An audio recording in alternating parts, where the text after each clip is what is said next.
Welcome sa One Tamad Recap.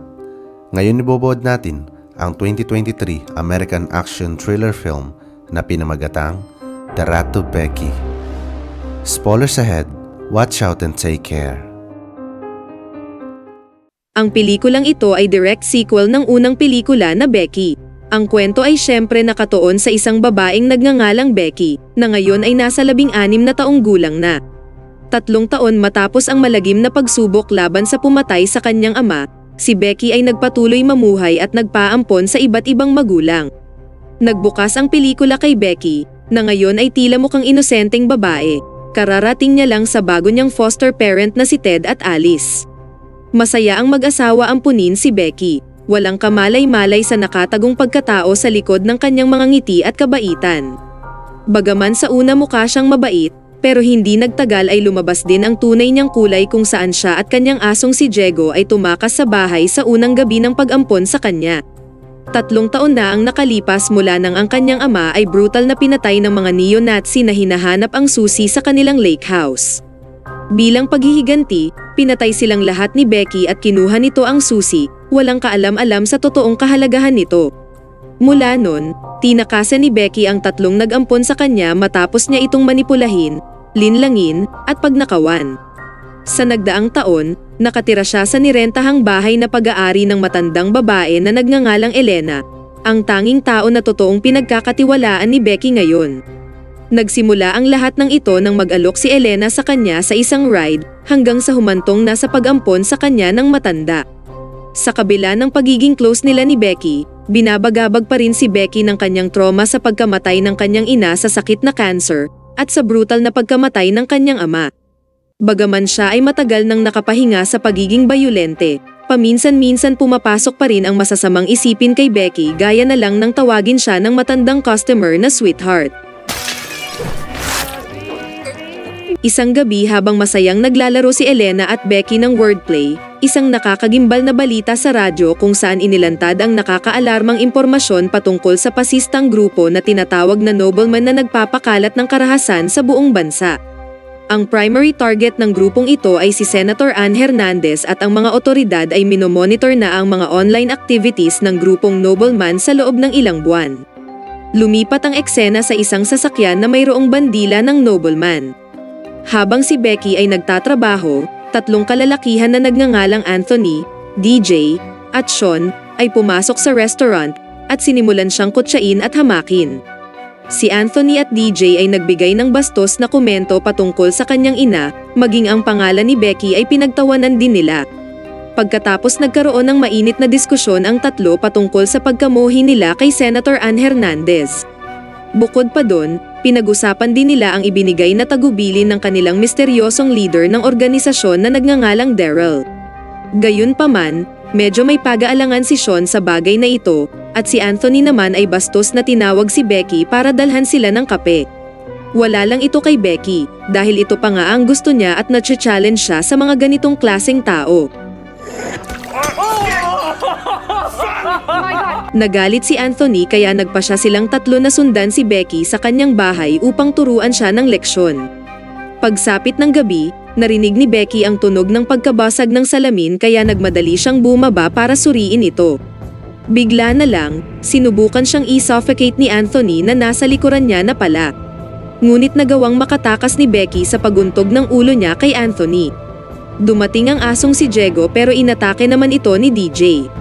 Napagtanto ni Becky na wala siyang kalaban laban sa dalawa. Dumating si Sean at pinahayag ang kanyang concern, iginiit ang kanilang unang plano na tatakutin lang dapat nila si Becky.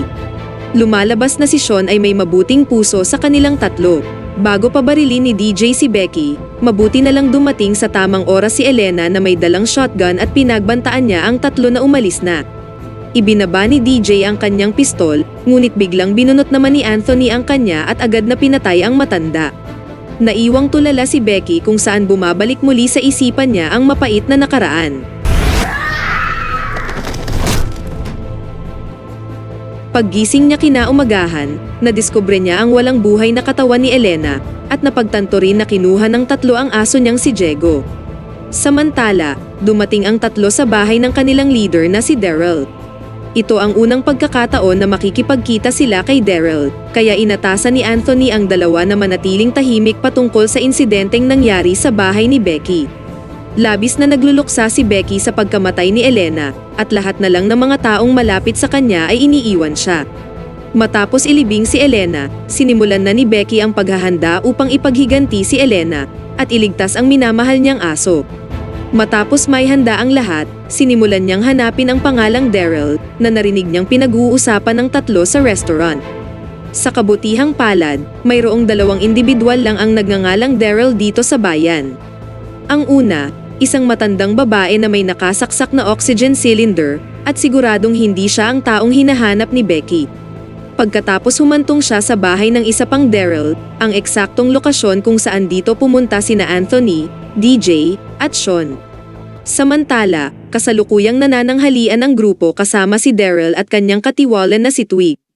Nang mapansing parang hindi mapakali si Sean, tinanong siya ni Daryl kung okay lang ba siya. Agad sumagot si Anthony sa ngalan ni Sean na napagod daw sila sa biyahe. Pagkatapos pinakilala niya si Diego na kanya raw aso. Si Sean, na hindi na matiis ang bagabag sa dibdib, ay umalis muna sa hapagkainan, kung saan naghihinala na si Daryl sa kanya. Samantala, palihim na pumasok si Becky sa isang silid, kung saan tumambad sa kanya ang ilang ebidensya patungkol sa organisasyon ng nobleman, at kinabukasan na ang araw ng kanilang paghihimagsik laban kay Senator Hernandez. Habang kinukunan ito ng litrato bilang pruweba, narinig niya ang papalapit na footstep, kaya agad siyang nagtago nang pumasok si Sean at Daryl sa silid. Inaalam ni Daryl ang dahilan kung bakit hindi mapakali si Sean. Inilahad ni Daryl ang nakakakilabot na kwento nung panahong siya ay nasa Iraq, isinasalaysay kung paano niya ginawa ang napakahirap na desisyong patayin ang sugatan niyang mga kasamahan alang-alang sa pagtatagumpay ng kanilang misyon. Inihayag niya rin ang kakaibang thumb drive na naglalaman ng data sa bawat miyembro ng Nobleman Organization. Nilinaw ni Daryl na bawal sa organisasyon nila ang mahihinang nilalang dahil posible itong makasira sa kanilang plano, at direkta niyang tinanong si Sean kung siya ba ay mahinang nilalang. Tinanong niya rin si Sean kung bakit late sila sa meeting, kung saan kinakabahang paliwanag ni Sean na naplat daw ang gulong nila. Pag-alis ng dalawa sa silid, sinamantala ni Becky ang pagkakataon para ay eksamin ang thumb drive, at pagkatapos kinuha niya ito sabay tumakbo palayo sa bahay at nagtago sa malapit na kamalig. Doon, natagpuan niya na ang kamalig ay puno ng mga dekalibreng armas at mga granada. Habang si Daryl ay nakikipag-toast para sa kanilang misyon kinabukasan, isang katok sa pinto ang gumambala sa kanila. Lumabas si Daryl para mag-imbestiga at nadiskubre ang nagri-ring na cellphone na nakadisplay ang pangalan ni Becky. Nang tanungin niya ito sa tatlo, agad na pagtanto ni Daryl na may tinatago sila sa kanya. Kaya inihayag ni Anthony na ninakaw raw nila ang asong si Diego, ngunit itinago pa rin ang patungkol sa pagpatay kay Elena. Pagkatapos nakatanggap sila ng tawag mula kay Becky, kung saan binigyan sila ng nakakakilabot na banta. Gayunpaman tinawanan lang ito ni DJ habang si Daryl at Twig ay medyo napaseryoso sa bagay na ito. Sinabi ni Daryl kay Anthony na dapat na nitong ibalik ang asong si Diego kay Becky, at inutos niya rin na dalhin sa kanya si Becky. Paglabas ni Anthony sa bahay, tinawagan niya si Becky, pero sinabi ni Becky na magkikita sila sa kakahuyan. Sa pagkikita nila, tinutok ni Anthony ang kanyang pistol pero nag-aalangan siyang iputok ito. Humakbang pa siya at aksidenteng nahulog sa inihandang bitag ni Becky. Sa halip na patayin agad si Anthony, mas pinili ni Becky ang mas brutal na kamatayan para sa pumatay sa kanyang kaibigang si Elena. Pagkatapos, sa loob ng bahay, isa pang katok ang narinig ang gumambala sa kanila. Namataan ni Daryl si Anthony mula sa salamin na nakagapos at may duct tape ang kanyang bibig.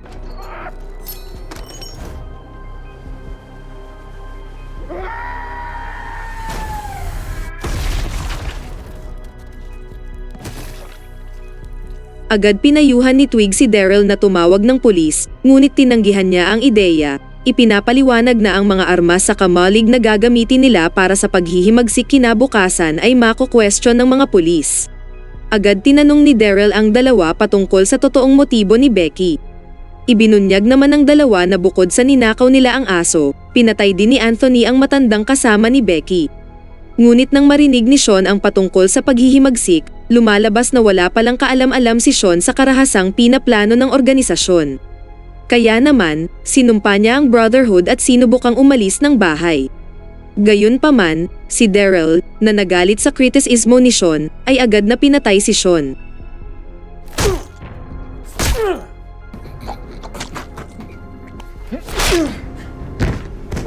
Sa labis na pagkatakot, nagpa siya si DJ na sumunod sa anumang pinag-uutos sa kanya ni Daryl. Tumawag muli si Becky, at nadiskubre ni Daryl na hawak na pala ni Becky ang ilang larawan at mga ebidensya patungkol sa kanilang planong paghihimagsik, pati na rin ang kanilang thumb drive. Dahil dito, agad umaksyon si Twig at kinuha niya ang kanyang baril para patayin si Becky. Gayunpaman, napaghandaan na pala siya ni Becky kung saan naglunsad ito ng pag-atake gamit ang crossbow na direktang tumama sa pisngi ni Twig. Samantala, inutusan ni Daryl ang takot na si DJ na hanapin si Becky. Inutusan niya itong dalhin si Becky sa kanya ng buhay dahil hawak nito ang thumb drive. Pero dahil sa takot, tumakas si DJ sakay ng sasakyan. Sa parehong sandali, dinala ni Becky si Twig papuntang Kamalig at ngayon nakulong si Becky. Ngunit tinapon ni Becky ang smoke grenade kaya napilitan si Twig buksan ang pinto at lumabas. Pagkatapos ginamit niya ang sasakyan para sagasaan si Twig ngunit isa lamang pala ito sa kanyang imahinasyon dahil wala naman siyang susi. Humingi ng tawad si Twig, pero si Becky na hawak ang machete ay walang awang winasiwas si Twig hanggang mamatay. Ngunit bigla siyang tinamaan ni Daryl ng tranquilizer dahilan para mawalan siya ng malay. Pagkagising niya, natagpuan niya ang sarili na nakagapos na sa upuan, at si Daryl ay hawak ang kanyang bag na hawak na ang susi na hindi niya alam kung ano ang halaga nito.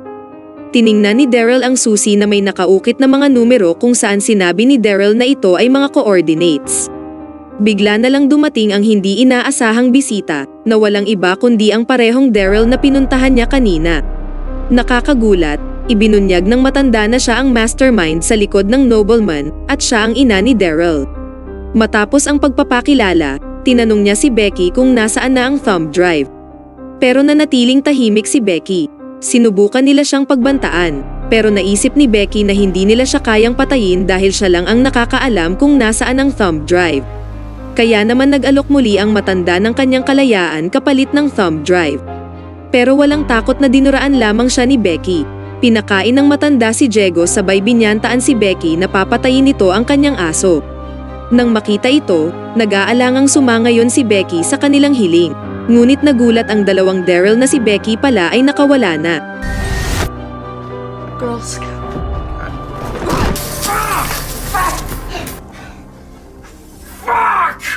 Tinutukan ni Daryl Sr. si Becky pero sinabi ni Becky na hindi niya malalaman kung nasaan ang thumb drive kung papatayin niya siya, kaya itinutok na lang ito ng matanda sa aso.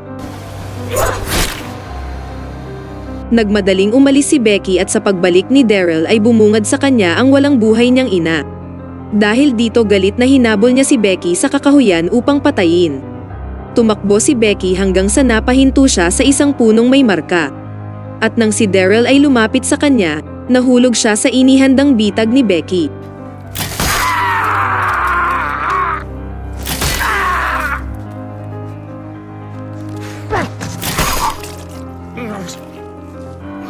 Matapos bawian ng buhay si Daryl, binawi ni Becky ang susi saka bumalik sa bahay para iligtas naman si Diego.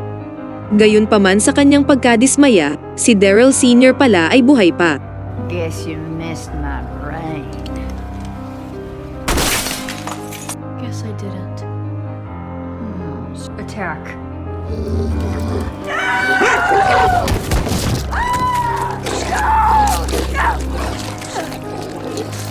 Kinabukasan, si Becky ay makikitang nakaupo sa CIA office, nakikipag-usap kay Agent Kate Montana patungkol sa thumb drive. Humanga si Agent Kate dahil ang isang 16 years old na dalaga ay mag-isang pinabagsak ang utak sa likod ng nobleman na matagal nang hinahunting ng mga otoridad. Kinilala nila ang taglay na katapangan at katalinuhan ni Becky kaya inalok nila itong magtrabaho bilang pinakabatang CIA officer. Walang pag-aatubiling tinanggap ni Becky ang alok, at tinanong din kay Kate kung ano talaga ang kahalagahan ng susi ni Becky. Sa pagtatapos ng pelikula, habang si DJ ay inaayos ang kanyang sasakyan, hindi inaasahang may lumapit sa kanya. Dahan-dahan niyang kinuha ang pistol, ngunit huli niya nang napagtanto na ang taong ito ay walang iba kundi si Becky, na nakasuot ng uniforme ng CIA.